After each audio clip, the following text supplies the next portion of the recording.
receiving indicated that black helicopter sightings were widespread.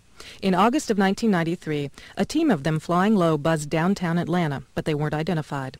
People in Atlanta were only told it was an anti-terrorist squad practicing for the 1996 Olympics. This black Chinook was on the front page in Santa Rosa, California in November 1993. These pictures are typical of the types of pictures we receive from people all over the country, many of whom found black helicopters in remote locations, usually in large metal warehouse buildings, like this one. We have found that these are generally CIA operations, and you can usually find a railroad and metal fabricating plant nearby these sites. Mike and Carol Ben of Dallas, Texas have gathered 17 million signatures to impeach Bill Clinton. They've been visited by the Secret Service, who told them, "You have an awfully nice home to be doing what you're doing." Just shortly before complete daylight on the morning of January 11, 1994, I was jerked out of bed, completely brought awake by a tremendous noise coming down over our home of the military helicopters. And I pulled down the shades and looked out the window, and all I saw was this heavy blanket of fog rolling over the neighborhood, and I couldn't really see it, but I could hear it. And then I heard it move away from over top of our house, across the street, and down. And then I heard it go away. So being dazed from being sound asleep that early in the morning and being jerked out of bed, awake by that noise, I thought, well, maybe the fog has echoed the noise somehow and it's thousands of feet in the air or something, I don't know. So I just went back to bed, looked at the clock when I laid back down, and it was like 6:45. And 15 minutes later, I was jerked back out of bed by the noise of fire engines coming down the street. And I thought, well, at this point, I got to put my pants on, go outside and see what in the world is going on here, because there's something drastically wrong.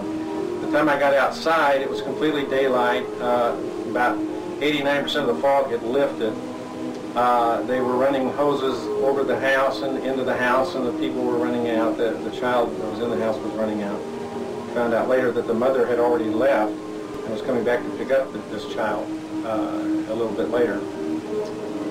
So no one was hurt in the fire, but their home was just completely gutted out, and the flames coming out the roof and everything. And I never associated this with the helicopter at that particular moment. We were out in the street, and a bunch of other neighbors were out in the street, standing by the fire trucks, and just having the typical conversations you have in a situation like this. Well, what happened? What's going on? And I asked one of the neighbors, "Did you hear military helicopters down over our houses this morning, right before daylight?" And one of the women said, "Yes, I sure did, and it sure scared me."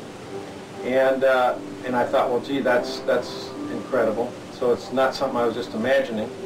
The day went on, and within an hour, I wasn't really watching this as a problem with the federal government at this time. So we went on with our daily activity of packing mail here and handling the phone calls and talking to radio stations and on and on and on.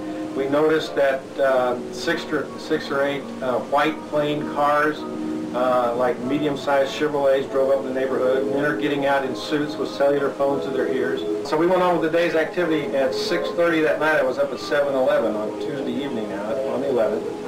One of our other neighbors across the street was there, and while we were in line, I said, "Isn't that terrible what happened this morning with the fire?"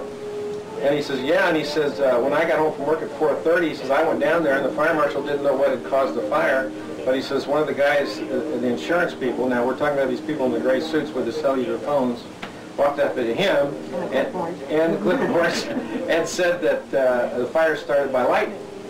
And he said, "I thought that was kind of funny because there was no rain or lightning this morning." And I says, "Well, there sure wasn't any rain or lightning this morning. That house couldn't have been hit by lightning." And all of a sudden, a little alarm started going off in my head that we had a real problem here, and obviously that was meant for us.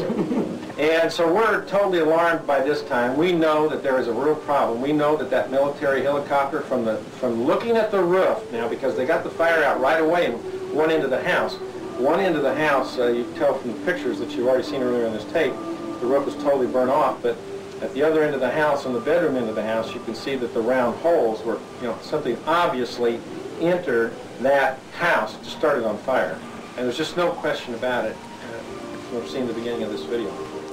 That was a segment of home video from Mike, so we couldn't do anything with the soundtrack you just heard, but we think you'll find these pictures very convincing. As you can see with the aerial on the roof, it'd be impossible for this house to be hit by lightning without burning the ground wires to that aerial. I don't know if we can see the ground wires past the aerial or not. I'll get in as close as I can. There you go. There's a ground wire running down the side of that pole.